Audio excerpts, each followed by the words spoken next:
Hey everybody, Jason Bermas here, and what you're about to watch is a short 10-minute segment of myself and the Jackman himself, Eric Jackman, one half of the mighty Jackman twins, talking about Top Gun, Maverick, and the military-industrial complex. Now, you want to see this in its full, unadulterated glory, you can do so right here. Let's hit the refresh button. Over at Rockfin, uncensored, where we are less than 100 followers away from being what? Oh my goodness, 60,000 strong. You can also see it over on Rumble, and yes, over on Podbean as well. You can listen to it there. If you want to support the broadcast, the links are down below. Buy me a coffee, $5, $10, $15. It means the world to me. Guys, I couldn't do it without you. And this is just, again, a small excerpt of a much larger conversation that you should go check out immediately. Tom Cruise nailed it, saying the whole chemical imbalance is totally Johnny nonsense, that we should not have kids on Ritalin. You know, at one point, Lauer says something about kids on Ritalin, and he goes, Matt, kids on Ritalin? Matt, you're glib, Matt. You're glib. Yeah. And I'm like, oh, Cruise is the best, dude. Matt Bethur's the best. Oh, I love the new Top Gun, man. I know it's a commercial for the the Navy and the Air Force, but I still thought it was entertaining. So it can be both things. It can be a great piece of propaganda, but can also be a great piece of art. You know, why not? Well, I found really interesting, and Annie Jacobson tweeted about this, but immediately she was the first person I thought of 15 minutes, 10 minutes into the film. So for those that haven't seen it, I'm going to give you a little spoiler, but honestly, it'll be a good spoiler, and you'll be looking for it.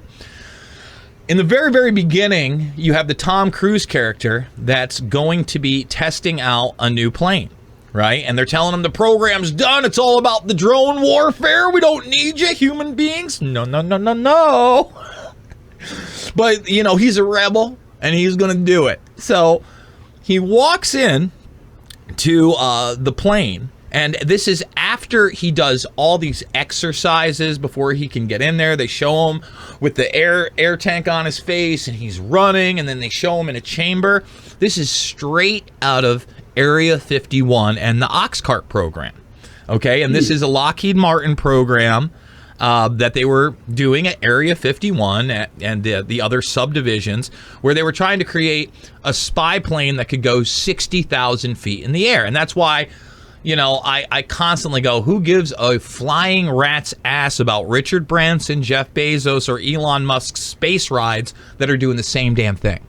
You know, yeah, those are the ones they make Amazon shows about, though. Those are the ones that you hear about. You got Shatner in there going up to space, coming back, babbling like a little baby, and that's like the front. That's the infomercial. Yes, and you know what? Shatner right now is heading up a contest where you can go to space, just like Inspiration 4 had the Space Force contest. It's a joke, folks. It's amazing. So it's amazing, bro. It's so good. You see the Oxcart program in this book, and as he first of all, part of the Oxcart program was you would have to do that. You'd have to go through 2 to 6 hours of prep before you could even fly these things with the equipment, because your body wouldn't be able to handle the G-forces, and you couldn't breathe, basically. So I'm watching this. I'm like, oh, they're doing this.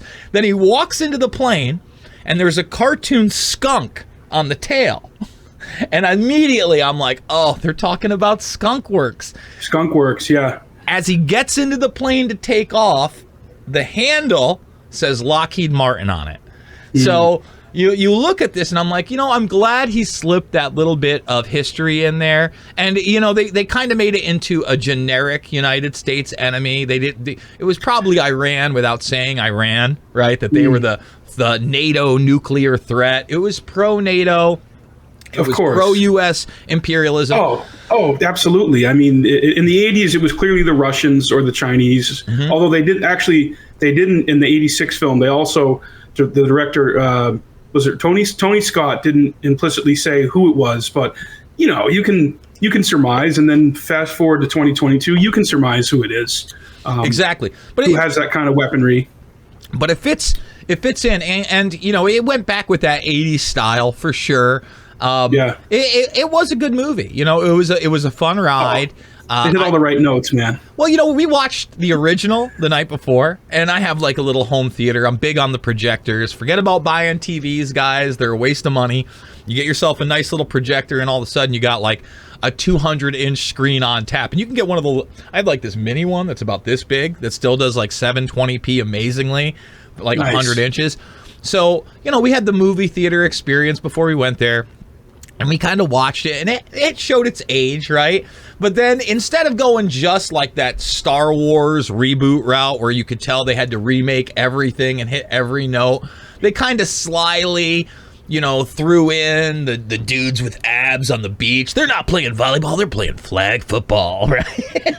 And they still fit it in. And that's the kind of cheesy, corn pop Hollywood stuff that, not that I can get behind, but I can sit back and enjoy, right? And not think about it for a minute.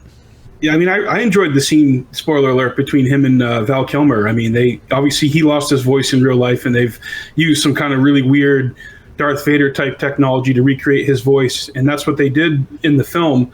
But that was a cool scene too, man. I mean, this is the stuff we grew up on, and obviously the people and the entities who make these films know that, and they play upon that. Of course, everything you see on the screen is carefully constructed.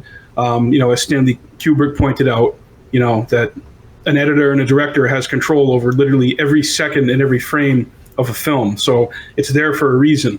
But switching gears, I kind of wanted to get your take on Ghislaine Maxwell's transfer down to Tallahassee to FCI.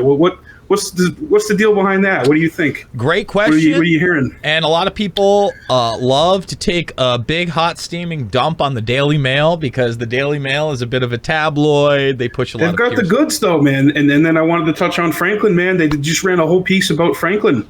So they are by far the best media aggregator in the mainstream. First of all, let's just say that.